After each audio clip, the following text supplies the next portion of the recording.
about to listen to the Dr. Daliah Show. Sassy, stimulating medical talk radio. Any medical advice Dr. Daliah Wax gives on her show should not be substituted for an actual visit to your medical provider. And now, here's Dr. Daliah.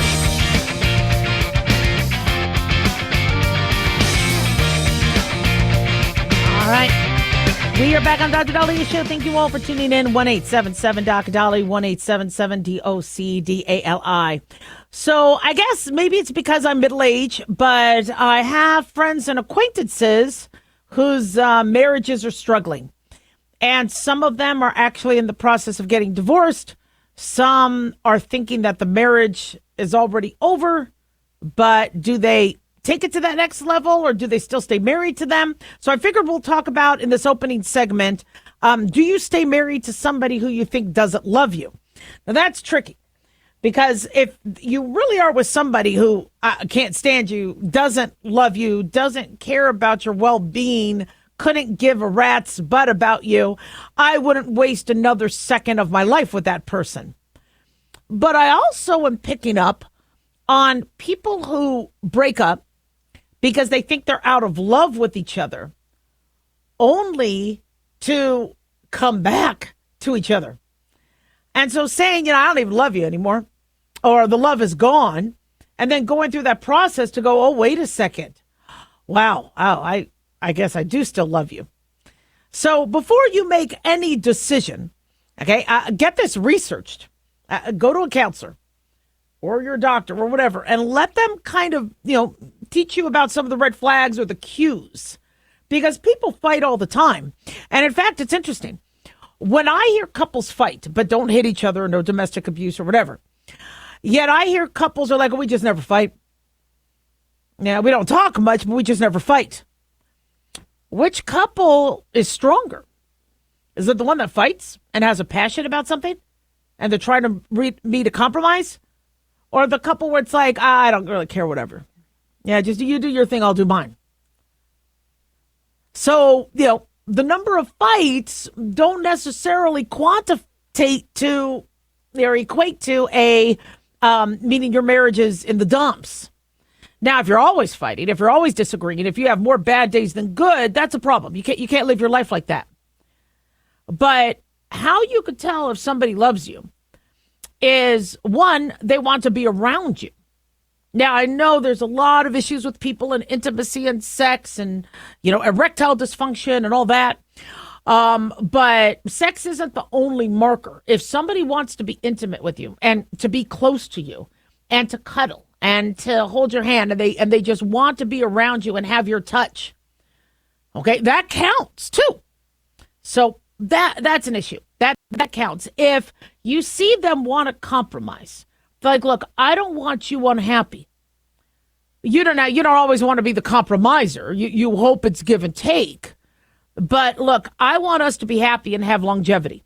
And when I used to fight with my husband, we don't fight as much anymore because I think, we've solved all of it and he knows I'm right. but I would say, look, I want to prevent future fights about this, because this is kind of stupid to fight about.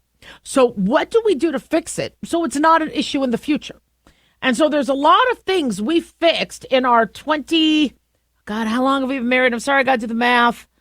I'm sorry. 20, I seriously don't know how long. Are we at 20, almost 29 years? Okay, we've been married, I think, 28 years. Oh, Lord have mercy. Okay. I better remember. Yeah, I mean, okay. Remember how long you've been married. That's kind of, and when you got married. Okay. But if there's a lot of things that we could have fought about that we resolved early on. And even when you're not fighting, you could talk about, hey, so this isn't an issue later. What's the best way to go about this? In terms of spending, or in terms of in-laws, or in terms of, relationships with the kids, or et cetera, whatever. If you notice that they're kind to you, kindness is huge. Sadly, I've seen relationships where one spouse is just a jerk to the other. Never being kind, being positive, supporting them, uplifting them. When you love somebody, you want to make them feel good. You want to make them smile inside. You want to make them happy to be alive. You also want, and that it's for a selfish standpoint, you don't think you're doing that, but the selfish standpoint is then they're going to want to be around you. No one's going to love you if you're a jerk and you're always bitching at them or griping at them or finding something wrong or comparing them or always tuning out and not listening. So somebody who truly loves you will figure out what it is you need. Be there, whether it's listening, whether it's, okay, I'll kill the spider for you. Right? Whether it's, let me, you look like you're tired. You look like you've been working a lot. Let me do this. And when you see that compassion, that consideration, that willing to compromise, that working towards a common goal, you got one hell of a partnership there. I talk to a lot of young people who are dating, and they're like, God, I had an ex who I really was attracted to a lot more. I'm attracted to who I'm with, but I really liked my ex. But my ex was horrible. Look. So people always think that whoever you marry is going to be the one that beat out everybody, was the gold medal of everybody. And hopefully it is. But there's a lot of times you fall for people that would be horrible mothers or horrible fathers or horrible partners, or they would cheat. And so because, everybody else finds them attractive and whatever. And so who you choose to spend the rest of your life with and love and partner with might not necessarily be, the Jimmy Garoppolo of your past dating. Okay? If I did date Jimmy Garoppolo, that would be tricky. Wasn't he just at the Kentucky Derby the other day? Oh, gosh, he looks good. Anyway, so, it's, and honestly, if my husband was looking for a perfect 10, he would have dumped me years ago. But for some reason, he found something in me that he wanted for himself that he, and we've been able to make it last. So, before you dump somebody thinking they don't love you, look at the red flags, look at the signs, and see if really the love is really, really gone. But also, are you happy? If you're not happy, you got to rethink, how many more years you want to put into it. 1-877-DOC-DALIAH. Don't go away.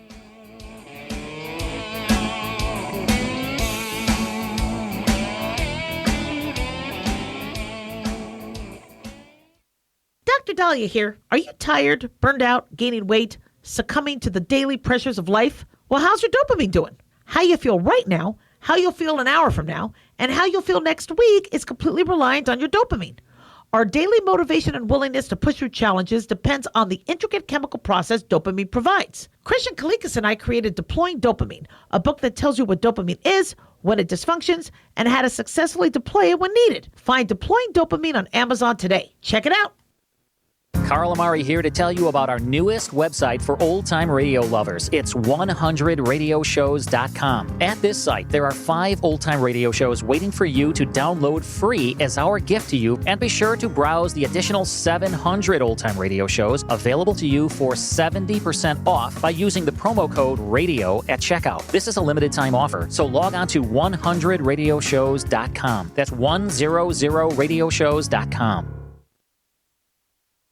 At Hotshot Secret, we share the science behind common diesel problems and their solutions. For example, Hotshot Secret Stiction Eliminator. Stiction, that sticky friction, undermines the performance of diesel engines. Third-party ASTM testing verifies that Stiction Eliminator removes 2 times as much stiction than any alternative on the retail shelf. Stiction Eliminator is formulated to be left in the engine oil. It works as you drive. Available at truck stops, Tractor Supply, O'Reilly's Auto Parts, and online at HotShotSecret.com. Hotshot Secret.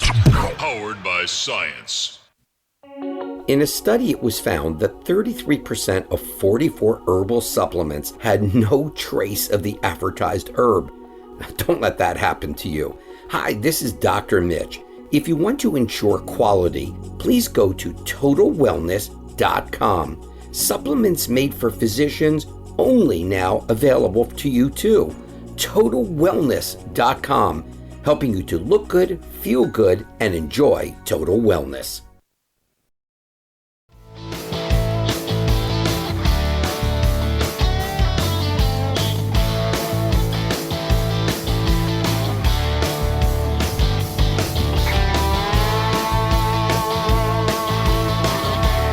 All right.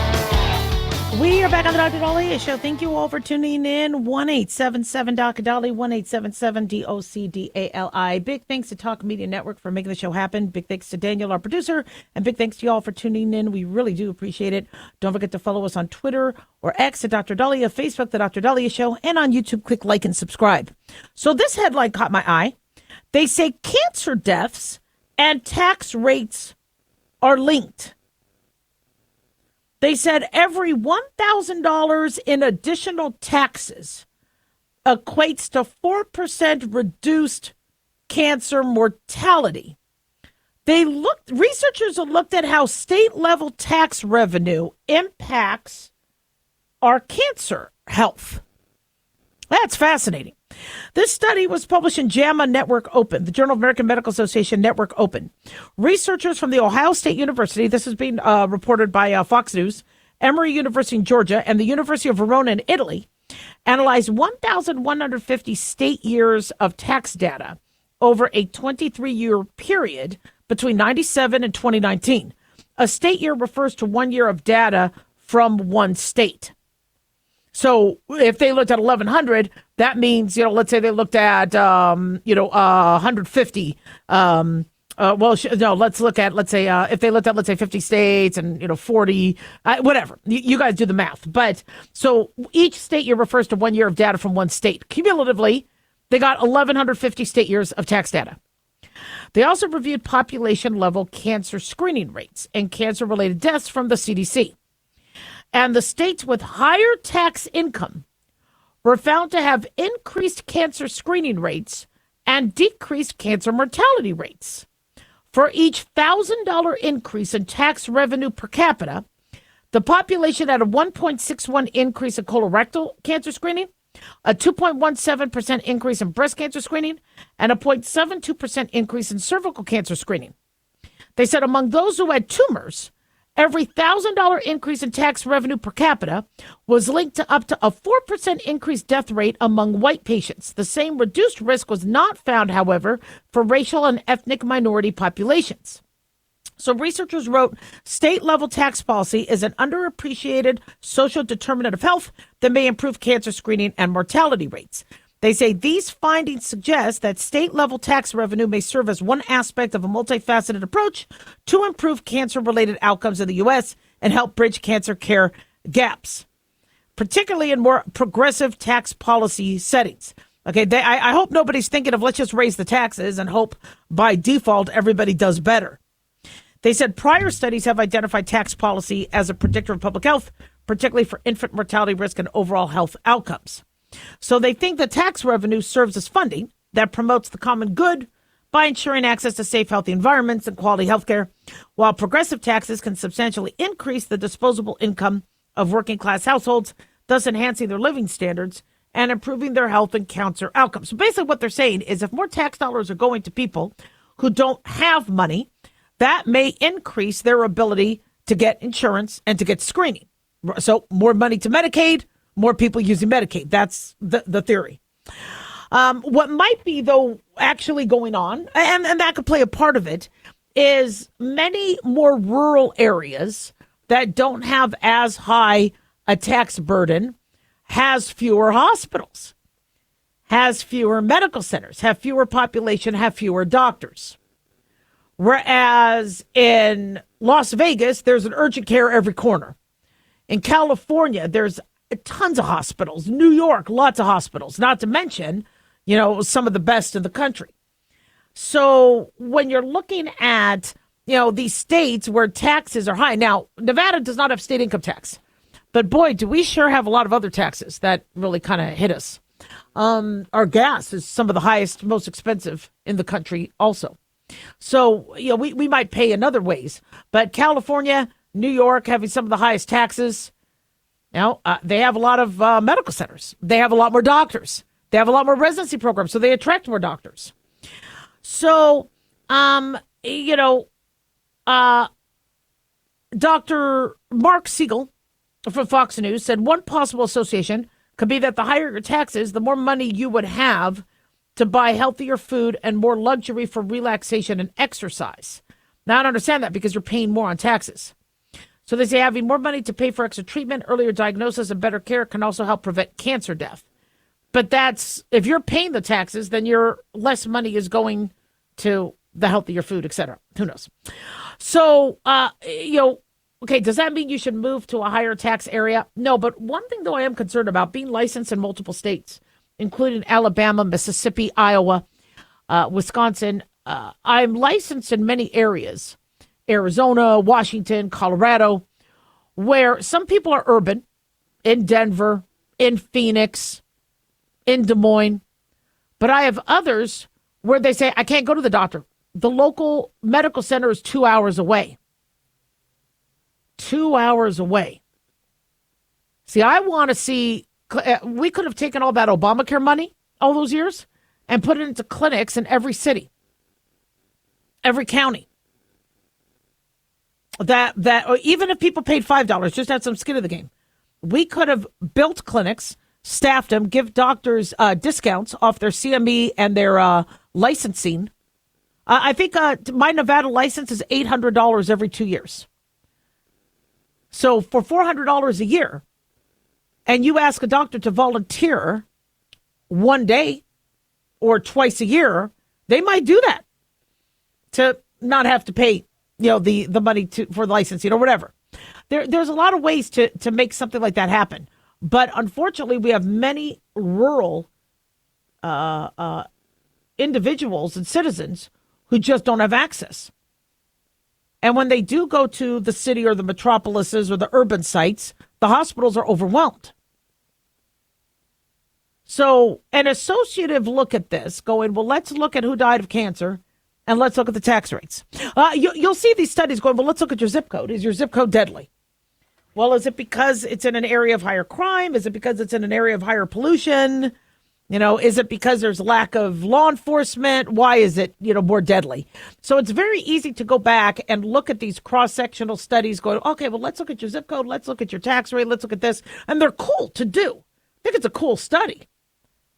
Which, by the way, if you've noticed a lot of these studies where they'll look at medical records, why is everybody freaking out about the autism study that RFK Jr. wants to do, looking at records?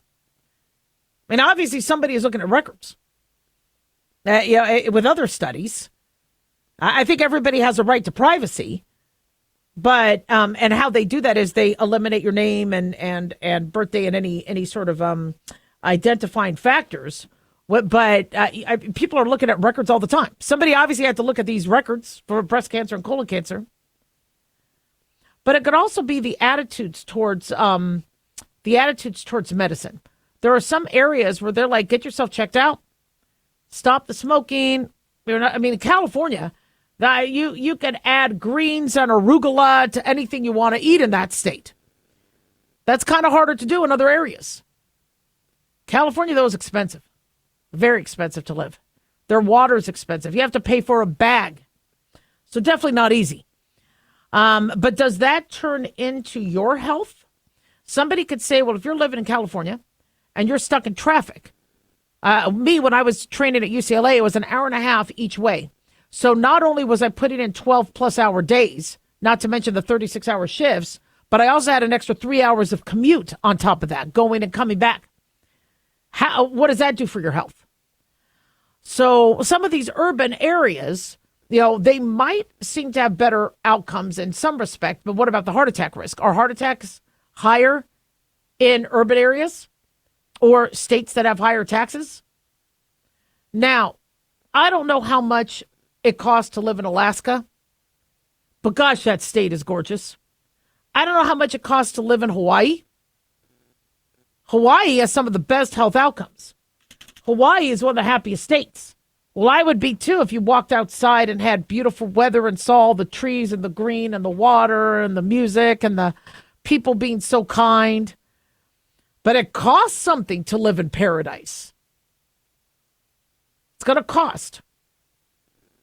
So I think more study should be done looking at this. I live in Las Vegas, Nevada. And I got to tell you, even though I was not a fan of the desert coming from California, I have come to realize how beautiful this place is. Now, maybe it's because I spent a lot of time in the mountains. I spent a lot of time in northern Nevada. But there's a lot of beauty. There's a lot of trails, exercising a lot. The weather's fantastic. I know people say, oh, it's too hot. Well, it's hot everywhere in the summer. I'd rather be a dry heat than a wet heat. So I'm a huge fan of Nevada, both southern and northern. So I don't know. Check it out, people. 1-877-Doc-Daliah.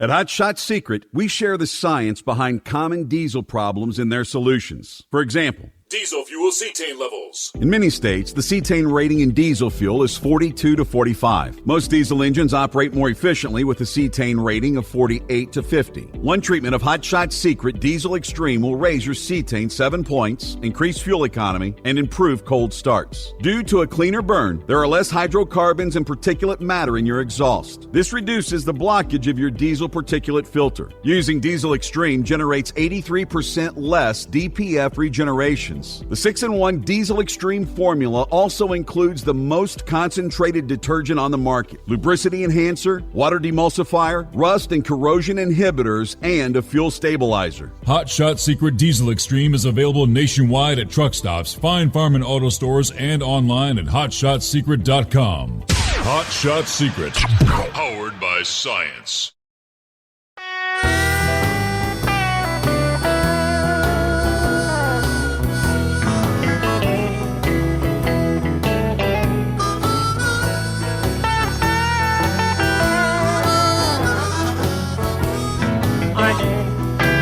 We are back on the Dr. Daliah Show. Thank you all for tuning in. 1-877-Doc-Daliah, 1-877-DOC-DALI. So you're going to hear terms like Ozempic mouth and Ozempic feet. Remember, we had Ozempic fingers, Ozempic butt, Ozempic face. These are things that seem to phenotypically happen, where as you're losing weight, your face shape may change. Your butt might sag. Your fingers may look wrinkly. Well, now they're saying Ozempic mouth is where you develop lines, wrinkles, and sagging loose skin around your mouth. And Ozempic feet is where you develop wrinkles in your feet. Now, these terms are being used as celebrities are being looked at, like with the Met Gala, which, by the way, I didn't watch that. I really have a tough time with these things. I think I watch hockey. The Panthers are playing. Was it the Maple Leafs versus the Panthers? Great game. But I don't know. These watching people spend $75,000 a ticket, all happy that they're rich in expensive gowns when that money could feed a family for months. It's just hard to watch. And people think that they're God's greatest creations on earth, and I'm just not into that. Sorry, that's just me. Yeah, and some of the dresses and the outfits sucked. They were horrible. But when you look at many of them, their bodies look differently. Some of them, they look like they're starving. Demi Moore, I think, is beautiful. That was a very interesting dress. I think it was supposed to be a tie or something like that. But she's had always a very, very small frame. She had admitted years ago to her diet being 3 Red Bulls a day, I believe, with a teaspoon of tuna fish and I think some celery. I think that was her diet. And she had lost a tooth or 2 teeth. And I don't really remember the whole story, but it wasn't the healthiest. But people are using Ozempic or semaglutide or Mounjaro, tirzepatide, to lose weight because it does seem to curb cravings, curb appetite. I think a lot of people are using it inappropriately. Many people are being inflicted with GI upset, severe constipation, gallstones from rapid weight loss, and then changes in their skin because they've lost the weight too quickly. Now your skin is elastic and it should be able to bounce back when you lose a pound or 2. But if you're losing 20 pounds rapidly, you're going to sag. and it's going to you're going to look different. And so skin isn't Spanx. And so we are noticing an uptick in people looking for plastic surgery and cosmetic surgery now to deal with the nip tucks that are now needed as a result of the Ozempic use. And so, it doesn't mean anything happens to your feet from a medical standpoint.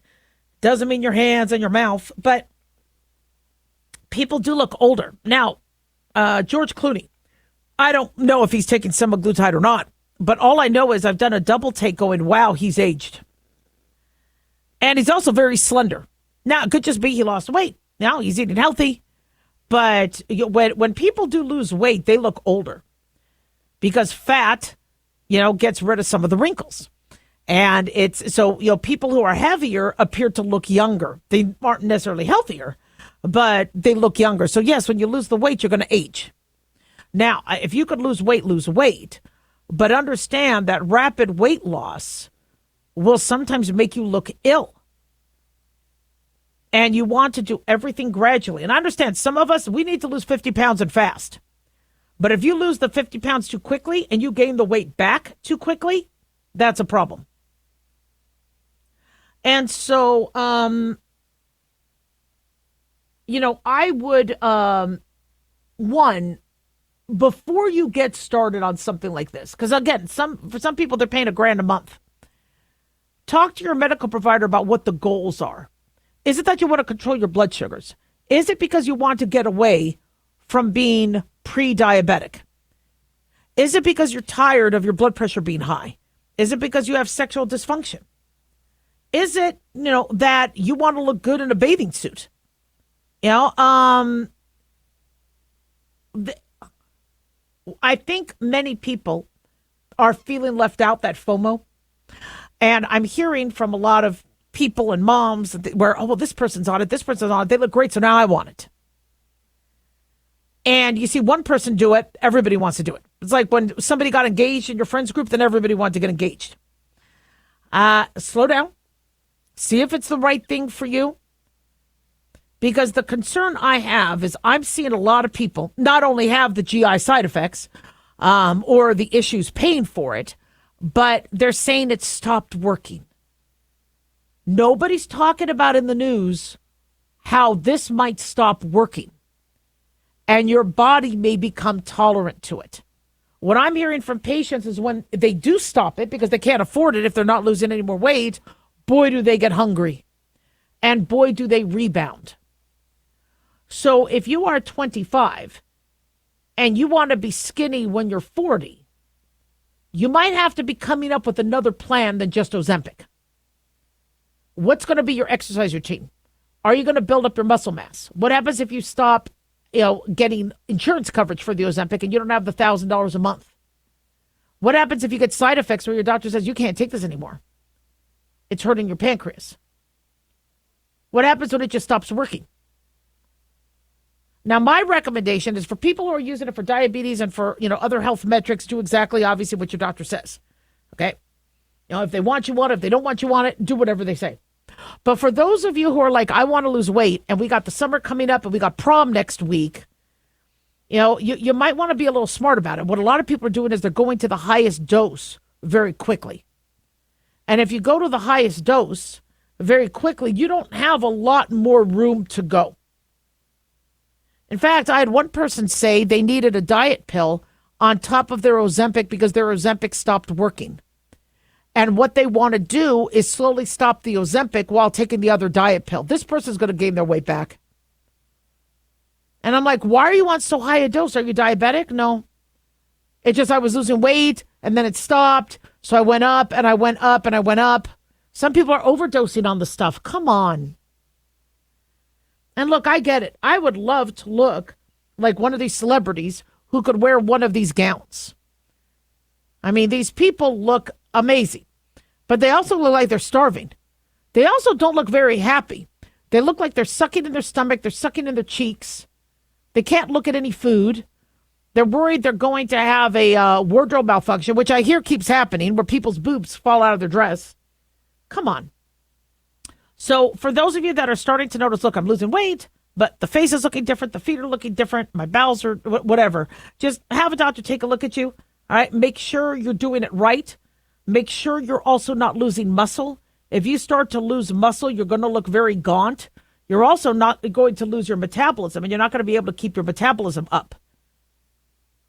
So definitely make sure that you are on top of that. And, losing weight is not just one thing. Now, mind you, I'm still struggling. I'm losing, but menopause did a number on me. I lost all the kids' baby weight. I was always kind of, curvy, but I was never obese. And then all of a sudden I get my first hot flash, and boy, did I start gaining weight. And I'm like, what the hell happened to me? So it's exercise, it's building muscle, it's doing strength training, it's always moving, it's not sitting, it's avoiding sugar, avoiding fat, avoiding diet sodas and sugar substitutes, avoiding alcohol, having positive body image, drinking fluid, and not following and becoming victim and suckered into fad diets. So, 1-877-DOC-DALIAH, 1-877-DOC-DALI. One of our listeners wants to know how to pay for it if insurance doesn't cover it. Talk to your medical provider. If you do have diabetes or pre-diabetes, that might be an easier way to go than weight loss. 1-877-DOC-DALIAH.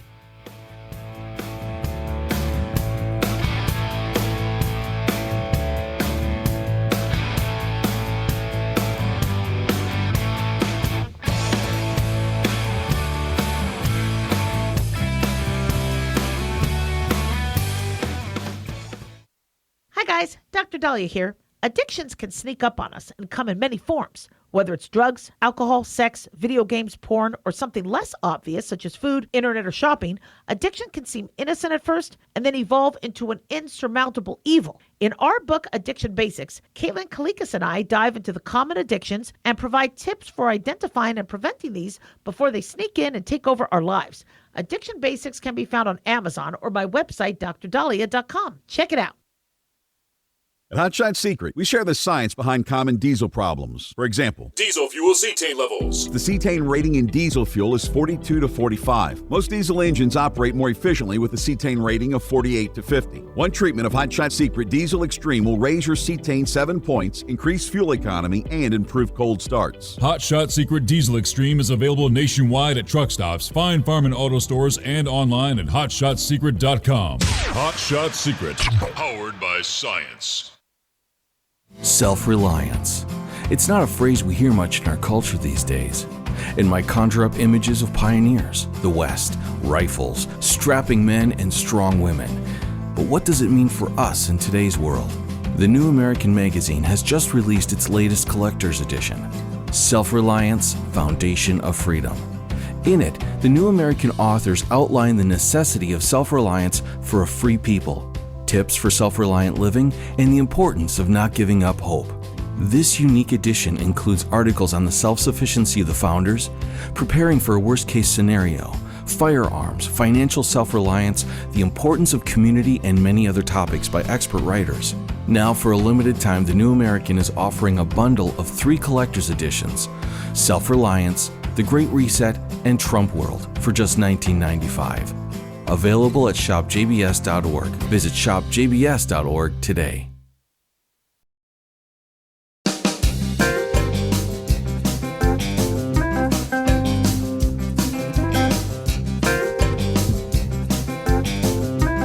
All right. We are back on the Dr. Daliah Show. Thank you all for tuning in. 1-877-DOC-DALI, 1-877-DOC-DALI. So the Department of Health and Human Services wants to invest $500 million on a National Institutes of Health project to develop a vaccine platform for pathogens that can lead to us coming up with a universal vaccine. So we don't have to necessarily use multiple vaccines. It'll help increase compliance, make it easier on individuals, hopefully minimize side effects. But people are not obviously criticizing anything RFK Jr. does. People are criticizing, and I'm like, can you kind of stop and take a step back? And investing in efforts to make vaccines was, I thought, what the liberals wanted. They were going after RFK Jr. for being anti-vaccine. Yet the HHS and NIH are going to continue to invest in efforts to make vaccines. That's great news.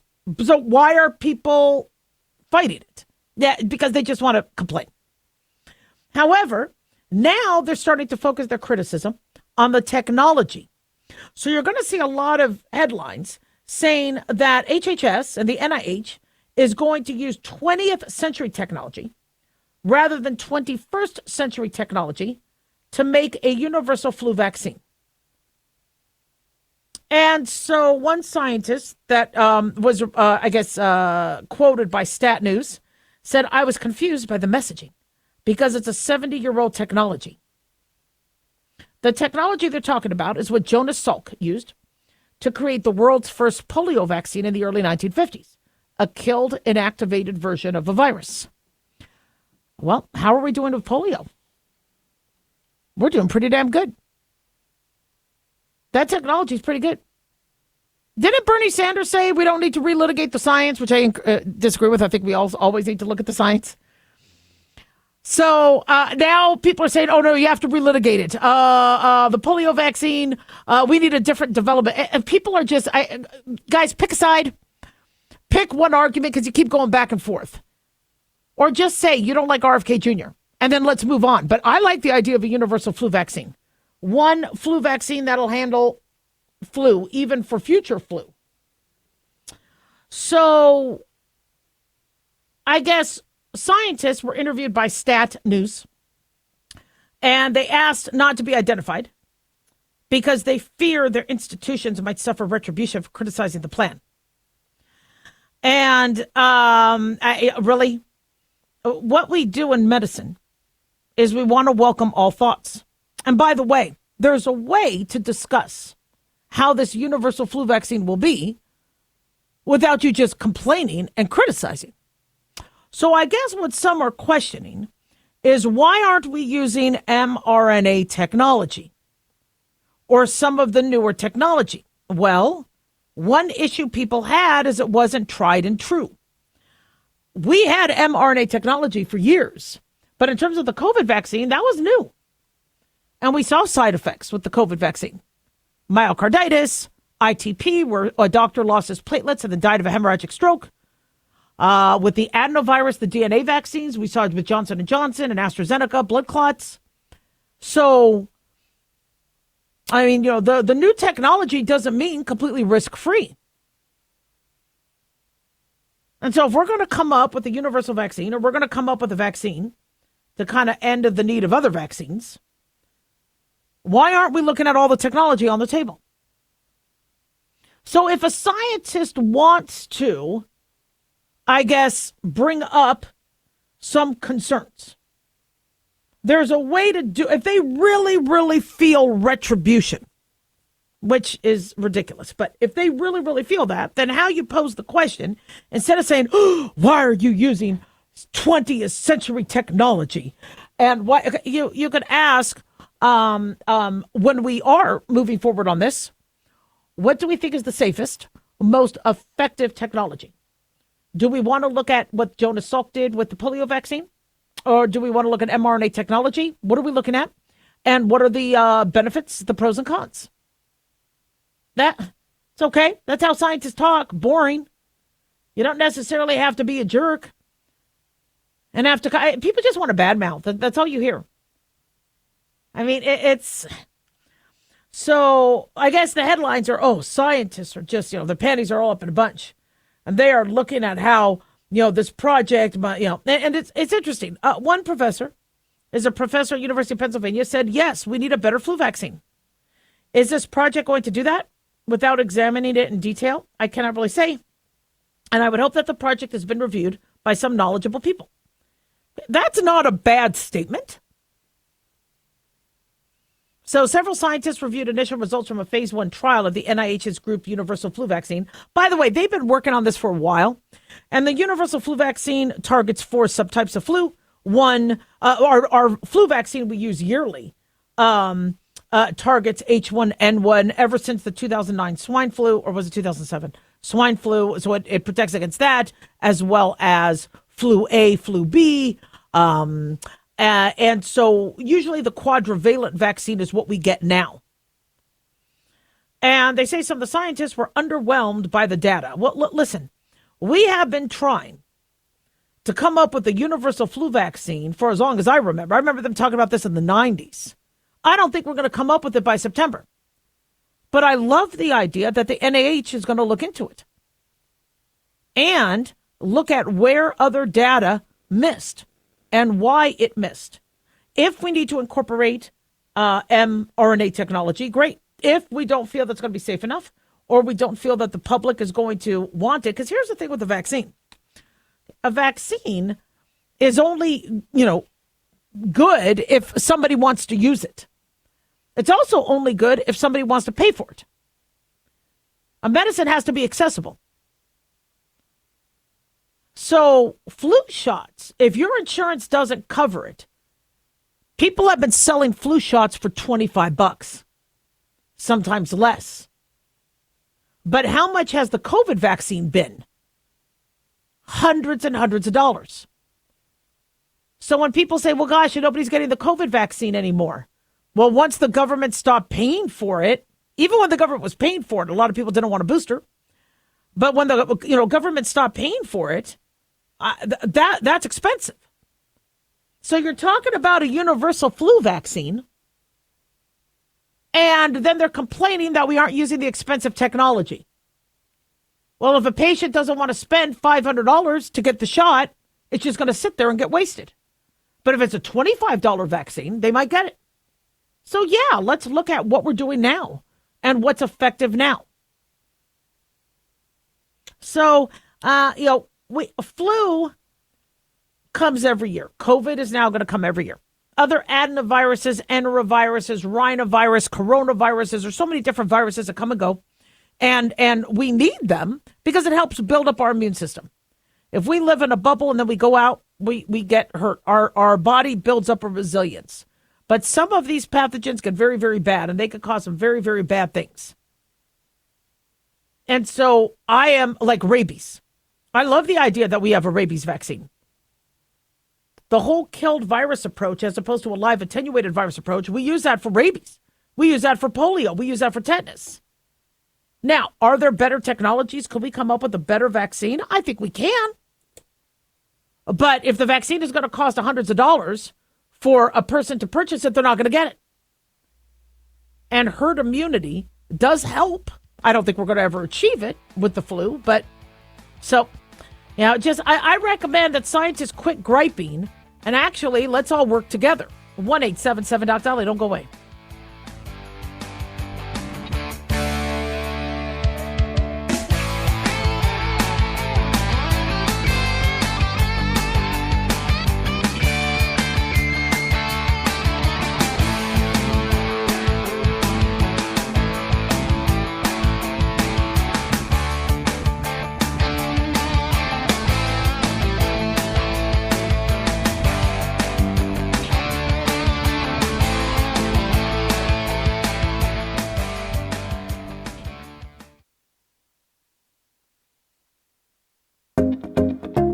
Did you know that healthy arteries make a gas?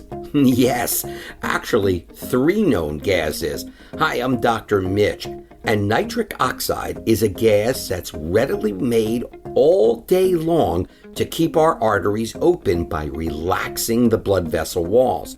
By doing this, our circulation is increased, bringing blood, oxygen, and nutrients to every part of your body. Both age and poor diet can lead to a loss of this precious gas, and in turn, blood pressure can go up, energy can go down, and you can get tingling in your hands and feet. Well, our product, Ultimate Nitric Oxide, can easily help fix this lack of nitric oxide. Go to TotalWellness.com. That's TotalWellness.com, where we are helping you to look good, feel good, and enjoy total wellness.